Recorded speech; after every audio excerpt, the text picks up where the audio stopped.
of that kind of goes hand in hand with what I've been saying on your show for a very long time. First and foremost, Harry Dent, with all due respect, he was right one time, and I think that one time was 1987 when he called the stock market crash.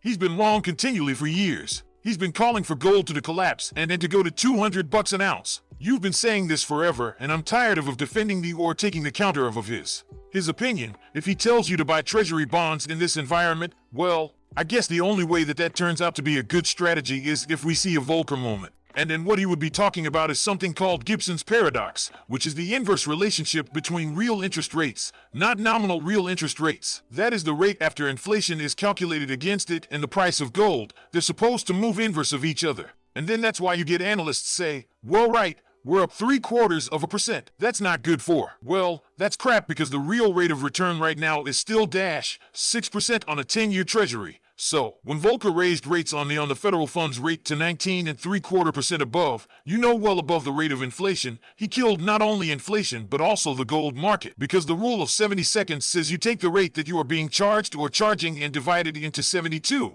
So call it 18%. In 3 years your principal double. So yeah, people will buy treasuries if you see double-digit rates on treasuries, but you know where? And that would be bad for you, right? But here we are with rates where they are what's different this time. With all due respect to Mr. Dunn, I think this time we will be talking about a currency collapse. We will be seeing an environment where if rates rise significantly enough, in my mind it will be on the back of dollars being dumped, not the Fed getting tough on inflation. We've already seen that the Fed isn't getting tough on inflation by adding to their balance sheet for 3 weeks in a row, right when they told us they're going to be selling assets off their balance sheet. They are not getting tough on inflation.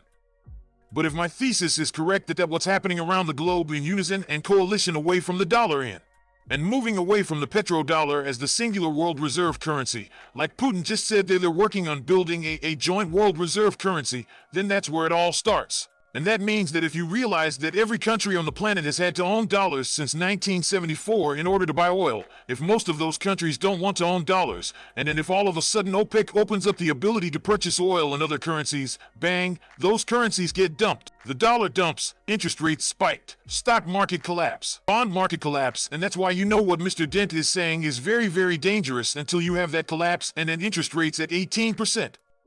Yeah, then you buy treasuries, but is there even any faith at that point in the dollar and in the United States government in any of these markets where we would normally put funds traditionally?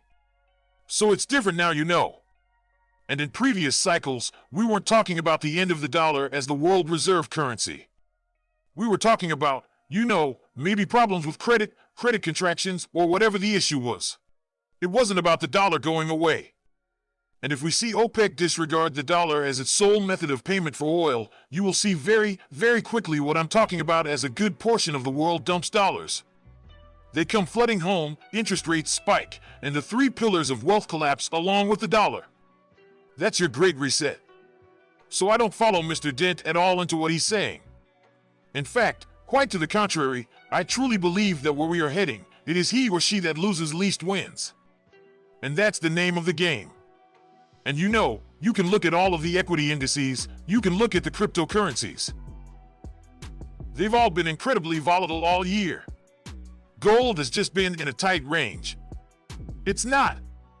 Volatile cryptocurrencies are not digital gold.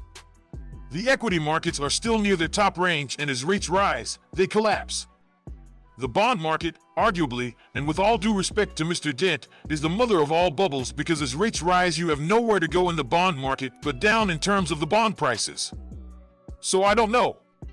In my mind you own gold and silver because it will be the asset that loses least in an environment where everything blows up.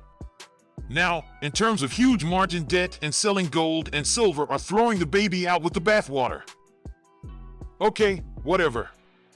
I've never really believed that rush to liquidity nonsense. It's the same manipulation that we've seen over and over and over again. Whenever something bad happens like we did, we fire, the first missiles in Desert Storm or whatever they collapse. The price of gold, it's been the same. It's the canary in the mineshaft. It's all an illusion. It's all misdirection. So yeah, maybe that's what they'll try to do, but just like every other time before they knock it down and then it goes straight back up.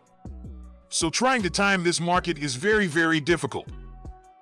And to the listener's main question, will there be anything available? I've been saying forever it's going to define this industry. The inability to get product. We have grown. The choir is now with, as we've said before, now all the way out into the audience. And so the choir has grown quite a bit, but the theater is a tiny little building in the center of the town. And the whole town has no idea what's going on in the theater when the whole town says, oh my God, we gotta go to that show and we gotta get some gold and silver. Bang, like that, it's over.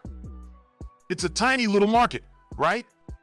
And like I've told you before, that there are some deals that we were working on, some very large deals. Right now we're working on a deal that could be in excess of $50 million, and when that happens, but the US Mint just came out and said they've cut in half their allocation to gold for the rest of the year. Are we going to start to see the same thing with gold eagles that we've seen in silver eagles? If all my distributors are getting eagles will be sketchy is what I was told. I mean, if you can't do an order for 50 million really easily, what happens when that's 5 billion, when everyone in the country is scrambling to get gold? I'm telling every one of you out there, yeah, there's product available now, and there's been product ever since I've been saying that ultimately there won't be. I'm looking out there, I'm not looking here. I'm looking out there and I see a period of time when gold is viewed as a life raft, you and I down again, and the people that we talk to, they know that they're sitting on a comfortable life. Yeah, they get it. Everyone out there doesn't. And the people who comment say it's talking his book. It's always available at lab, blah, blah. Okay, fine, don't take my word for it. But all I have to say to you is, if I have this much trouble filling a $50 million order where I literally will wonder where am I going to get that kind of a goal? As one of only 27 US Mint authorized resellers, I think that should answer the question. Yes. When it becomes obvious, it'll be too late, just like anything. And so, you ask Rick Rule again, and I point to Rick because he's a legendary investor in this industry and I have tremendous respect for him. And he'll tell you the biggest gains he's ever made in his life or in his career has been when everyone was saying, why would you do that?